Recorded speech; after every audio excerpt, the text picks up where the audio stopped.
Isang mapagpalang araw na naman po tayo mga kababayan. Isa na naman pong kababayan natin na ating tutulungan ng aming grupo. Taga-Barangay Guyudan, Santiago Island, Bulinaw, Pangasinan, sila mga kababayan. Ang kanilang pangalan, Richard Parrocha, 4 years old, at si Alberto Parrocha, 2 years old. Magkapatid po sila mga kababayan. Kaya naman kabayan, samahan nyo kami alamin ang buong kwento ng magkapatid na may sakit ng hydrocephalus.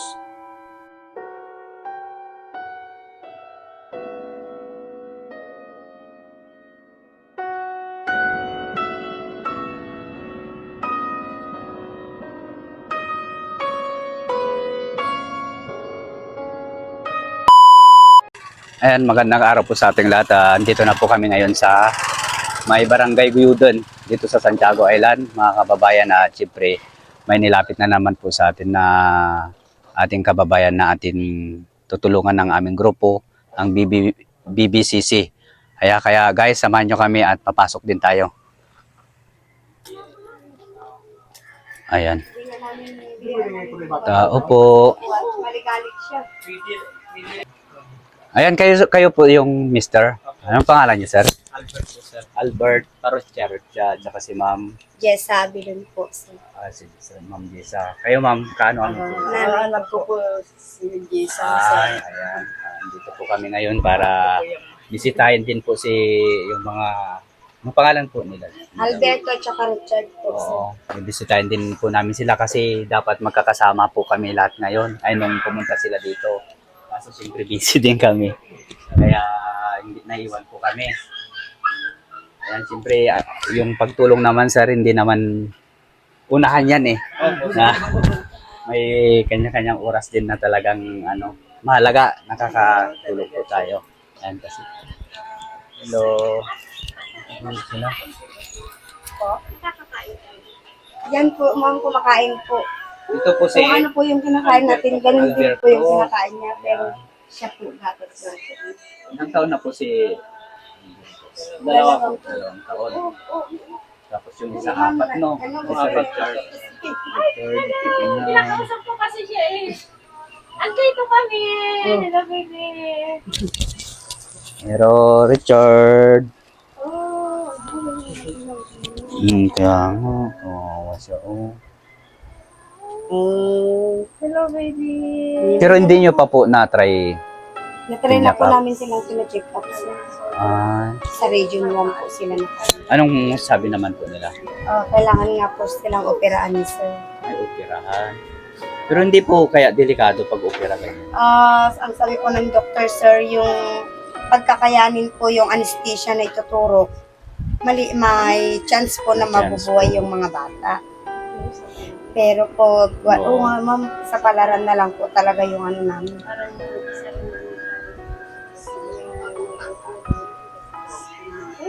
Kasi nung nalaman ko po yung isang charity niyo po na si Yun nga, Alexander, parang bigla po akong natakot na.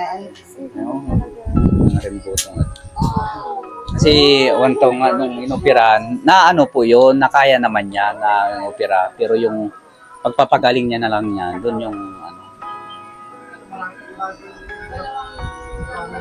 Paano po yung start na nalaman yung nagkaganto na po siya? Yung isang linggo na po kami galing po sa ospital nung nanganak po ako, sir. Ay, 1 linggo na, ma'am? Opo. Isang Nalaman linggo nyo na? Po nung nalaman po namin na Kaya nag-decide po kami na pumunta po sa ospital, ay dyan po sa bayan kay Dr. Maliksi po kasi pidya nga po yun. Oo, pidya. Kaya sabi po niya, may hydrocephalus po yung bata kasi kailangan yung ipa-check up sa Region 1 para kung ano po yung decide ng doktor kasi hindi naman po basta-basta operahan. Sabi niya kasi may gaganapin pa pong test. Yes. Opo. Yes. Tapos yung isa po, ganun din. Ganun din po yung sinabi, sir, pero mababaw lang din po kasi yung kaya kailangan i-laser po sana kung agad po na naano po siya. Nung baby. nalaman nyo din, ma'am, Isang linggo din lang- po. linggo Opo. din. Sir. Ay, may mga busis din talaga na gano'n. Basis talaga naman. Pero bilang isang ina, ma'am, talagang Masakit po, ma'am, na malaman. Dalawa sila ganyan. Opo.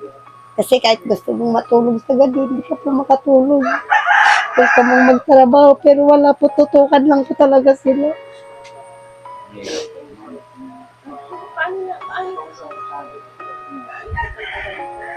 mas maganda sana, ma'am, pag madala sila doon kung kaya, province. Kasi para mas makita nila Opo, yun po ang purpose niya. mas makita kasi ng mga kasama natin. Opo, ma'am. Kaya nga.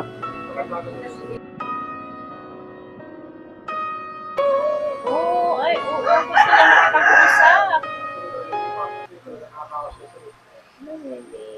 Anong pangalan niyo? Richard po. Richard. siya po yung ano. Alberto po. Richard sa Albert.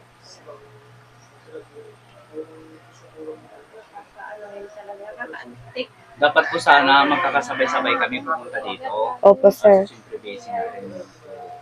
Kami, ma'am, ako pala si ano, Tom Arts. Ay, kayo po.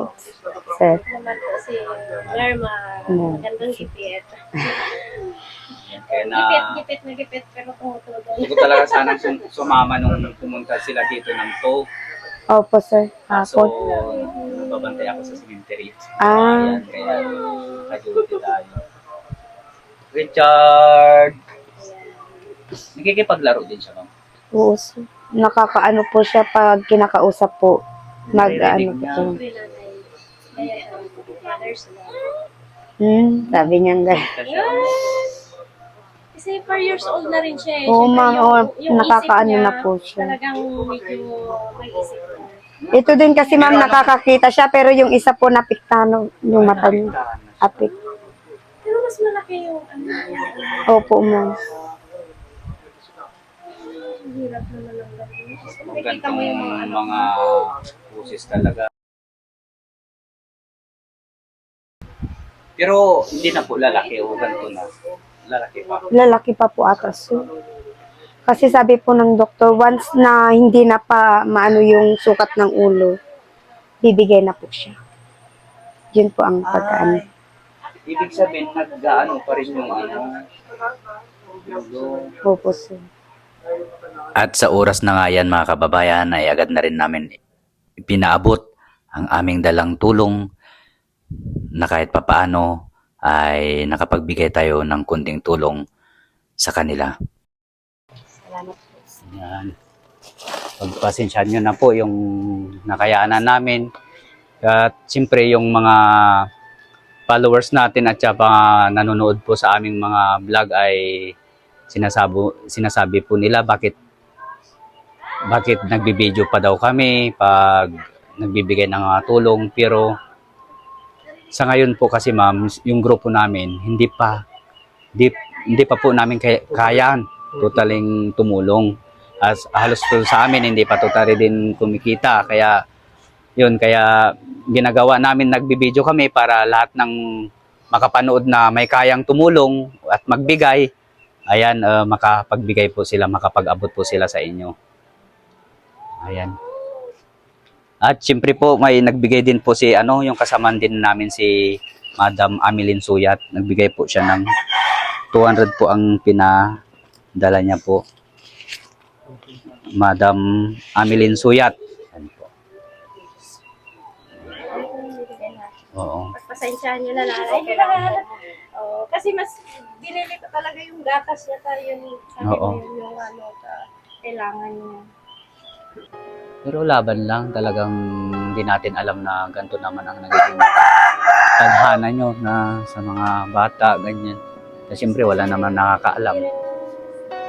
Kasi kung masakit. Oo, yun nga yung mahirap, yung hindi nila masabi yung mga inahing nila, yung gusto nilang sabihin. Kaya sa mga followers po natin dyan, sa lahat po ng makakanood itong video na ito, ay kumakatok ulit po kami sa inyong puso. Mabuting kalooban po dyan na humingi ulit po kami ng kunting tulong sa ating beneficiary na si Alberto at si Richard na may sakit po na hydrocephalus. At sa pamamagitan ng inyong pag-like, comment, and share mga kababayan, ay upang sa ganun mas marami pa tayong matutulungan na lubos na nangangailangan kasama ang buong team BBCC Balin Bulinaw Content Creator. Muli, maraming salamat po. Ingat and I love you all.